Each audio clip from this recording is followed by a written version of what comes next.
Hey guys, it's Iz, and welcome back to another Genshin Impact lore video. Last week we recapped the first part of Mondstadt's story, and just as I promised, here's the second part. After his story, we talk to him and he introduces himself as Venti, and we end up showing him the crystal as well, which happens to be blue now. Apparently we purified it ourselves, and we do the same to the crystal that Venti has himself. He was once such a gentle child, now so full of rage and suffering. I also came across a teardrop crystal. Can you purify it?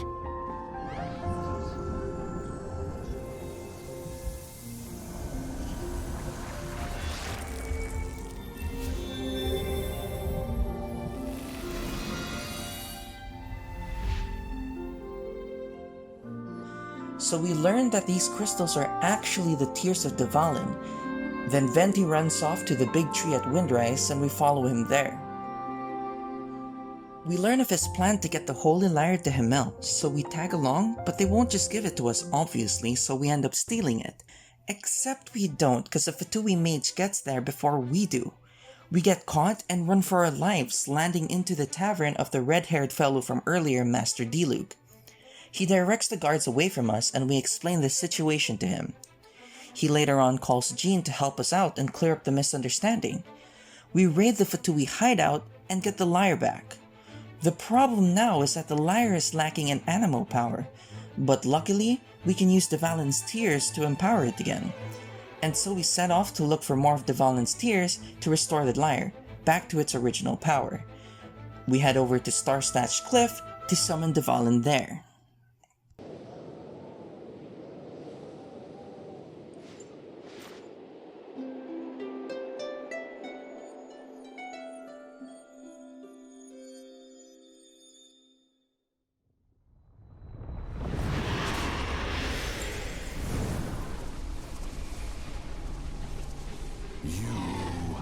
What has been done cannot be undone. Then why do I see sadness in your eyes? Sadness that speaks of your yearning for this song. We are communicating. Huh? No! Don't get bored! Do not be fooled by him, dear dragon. He left you to rot alone. Now he attempts to deceive you once more. Beatles. Let your wrath fester. Mondstadt has already turned its back on you.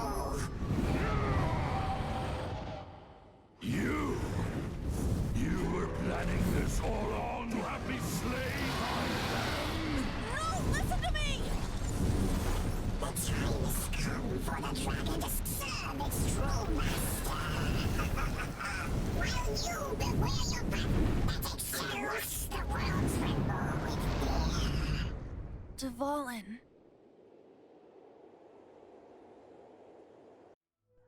After this, we learn that it's actually our sibling who's leading the Abyss Order. And with the lyre broken, we head to the Dawn Winery to discuss what to do next. We decide to hunt down the Abyss Mage to get answers that way. But after we beat the Abyss Mage, Venti, who is now confirmed to be Barbados, now knows how to break the seal after examining the same magical traces that was used by the Abyss Mage to corrupt Dvalin. After Dvalin woke up, he took the ancient ruins as his lair. As it was with the storms that previously cut Mondstadt off from the outside world, the entrance to the ruins is also sealed by a special barrier. But now, as the energy dispersed from the Abyss Mage, I was able to read the rhythmic flow of how the barrier's magic was woven. I must admit, it sounds even more horrendous than a chorus of hilly churls. But it should be enough to let us break through the storm barrier and reach Stormterror's lair.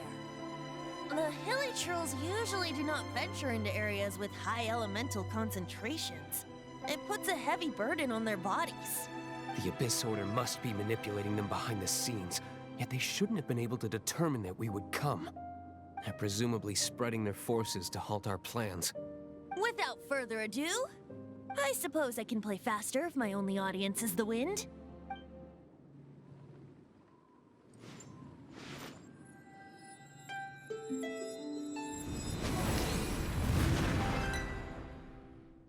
So now we can enter Stormterror's lair. We enter the area, solve a couple puzzles to break the seals in the area, and finally confront Stormterror. We learn that the purple spikes on Stormterror's back are corrupted blood clots, so then with the help of Venti we break them, first the back one and then the one in front. And that's it, we saved Dvalin! This place is gonna collapse!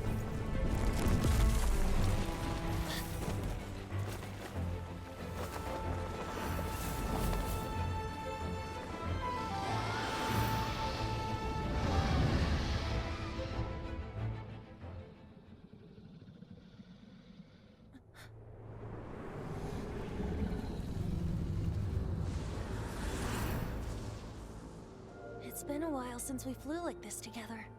Huh, Dvalin? Just now. Why? Why did you not ask me to protect you like the last time? Me not wanting you to listen to the Abyss Order doesn't mean that you have to listen to me. Freedom, if demanded of you by an Archon, is really no freedom at all.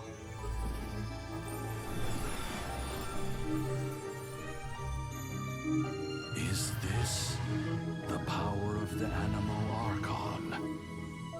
But I am no longer part of the Four Winds.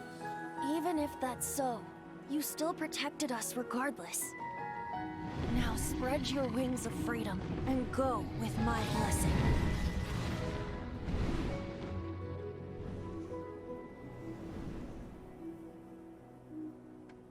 And so, the Stormterror threat was quelled. I clarified the misunderstanding to the citizens of Mondstadt, and let them know that they are safe. To them, it seems Stormterror attacked Mondstadt out of nowhere, and then vanished just as quickly. They must be finding the whole ordeal very confusing. However, winds change their course. Someday, they will blow towards a brighter future. When we get back to Mondstadt, we learn that the Hilichurls made a coordinated attack onto the city while the acting Grandmaster was out fighting Stormterror, but the knights successfully fought them off. We returned the lyre to Barbara, the deaconess of the church, but much to her dismay it was broken.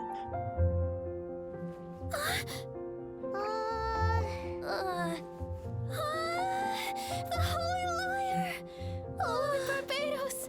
Even if I atone for these sins for the rest of my life, it would still not be enough! Oh, give it here. But then Venti quote-unquote fixes it. We head out of the church where we are then attacked by none other than the Fatui and Senora, one of the 11 Harbingers.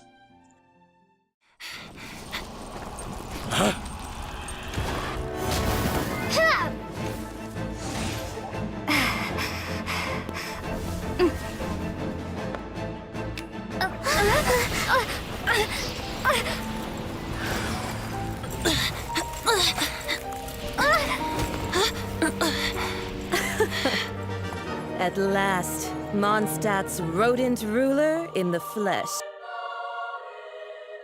Scurrying through the streets looking for leftovers? Mondstadt calls this a god? Resident rodent beats invasive vermin. Don't you dare speak back to me, insolent bard. Absentee Archon of Mondstadt. How impotent you've become. That smirk you wear looks out of place. Did you steal it from your master's face? Should have held your tongue. After the attack, we meet Venti again healing himself under the big tree at Windrise, which is where he talks to us about the Gnosis and Harbingers, so he gives us a tip for our next destination, which is Liyue, to meet the Geo-Archon in the Rite of Descension. So we say our farewells to Venti and head off into the land of contracts. You should head for Mondstadt's neighboring nation of Liyue. The Geo-Archon who reigns there, unlike me, administrates his entire region personally. He only descends once every year to give his divine predictions, which set the direction for Liyue for the rest of that year. Even so, it sounds like he works much harder than a certain someone, In any case, this year's Rite of Dissension is soon to begin. If you miss it, you'll just have to wait another year. What? Oh, why didn't you tell us before? Well, then bye! We're going! One moment, Windborn Outlander. Yep. Traveler, as you set off on your journey once again, you must remember that the journey itself has meaning. The birds of Tevat, the songs in the cities, the Tsaritsa, her Fatui and the monsters, they are all part of your journey. The destination is not everything. So before you reach the end, keep your eyes open. Use the chance to take in the world around you. Well, that's all for this video. I hope you guys enjoy these last two recap videos, but I'm really thinking about making this a completely different series at this point. I also have something new to announce. I made a Patreon account, so if some of you want to support me even further, you can head over to patreon.com/RUIZ. Subscribe for more Genshin Impact lore videos, and don't forget to hit that notification bell. Thanks so much for watching. I'll see you all next time. Ad Astra, Abyssosque.